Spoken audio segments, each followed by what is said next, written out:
Summer changes everything for moms, even when our kids are grown, and sometimes that change feels beautiful, and sometimes it feels like whiplash.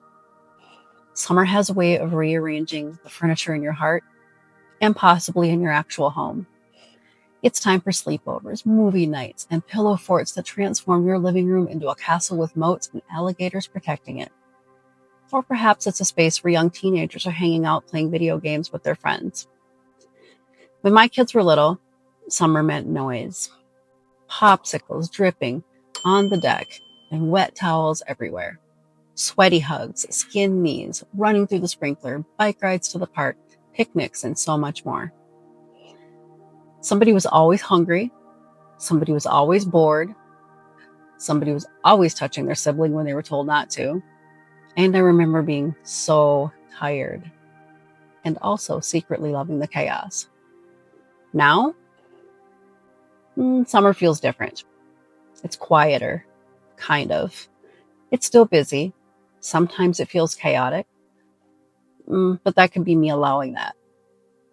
Sometimes my oldest son pops in and out while my other one lives along with us and his fiance. So I get to see him a lot, which is actually kind of nice. If you're lucky enough, the ones that have moved out come home for a stretch and you get to have them with you again.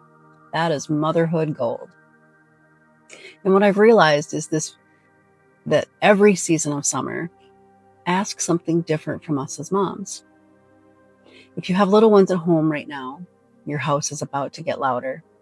Your structure rearranged, just like that living room I talked about earlier. Your routine gets dissolved and you're adjusting. That's what us moms do. We pivot as needed, just like the seasons in nature. We ebb and flow, and our children have different needs during their own life seasons. If you have teenagers, you can feel like you're running a shuttle service, a maid service, and a diner that never closes. And if your kids are grown, summer can feel like the strange mix of nostalgia and gratitude, and maybe even a little ache in your heart. Here's what I want you to hear. Nothing is wrong with you for feeling the shift, longing for the day is gone by, maybe even wondering what we as moms could have done better.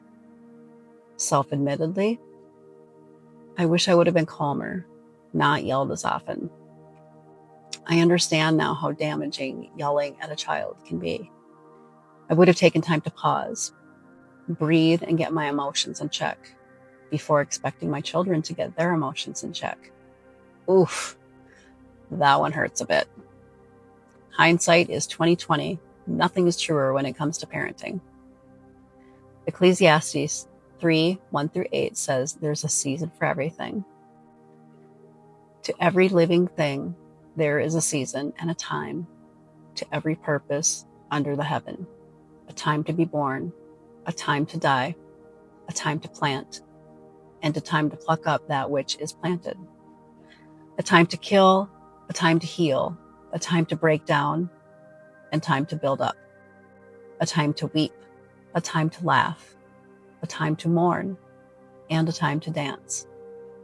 A time to cast away stones, and a time to gather stones together. A time to embrace, and a time to refrain from embracing.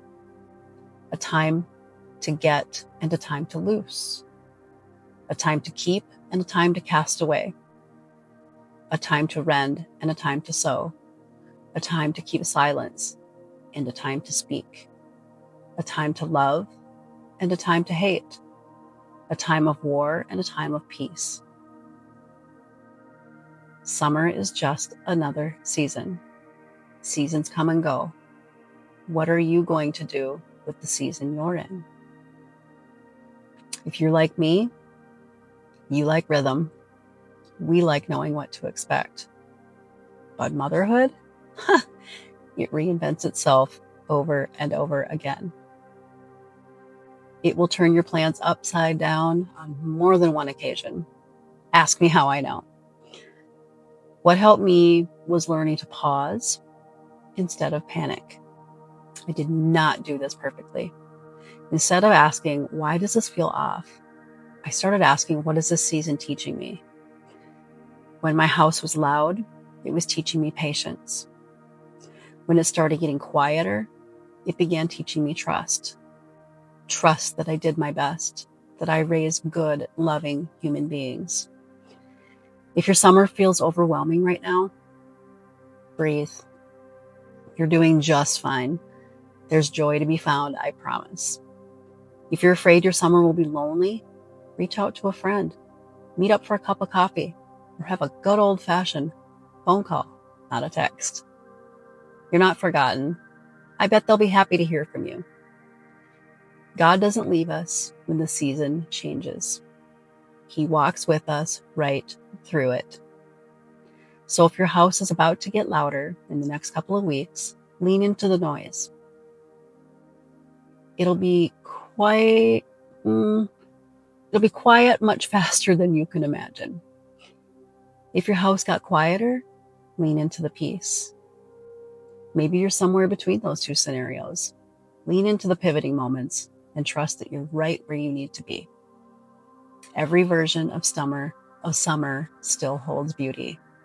And you're doing better than you give yourself credit for.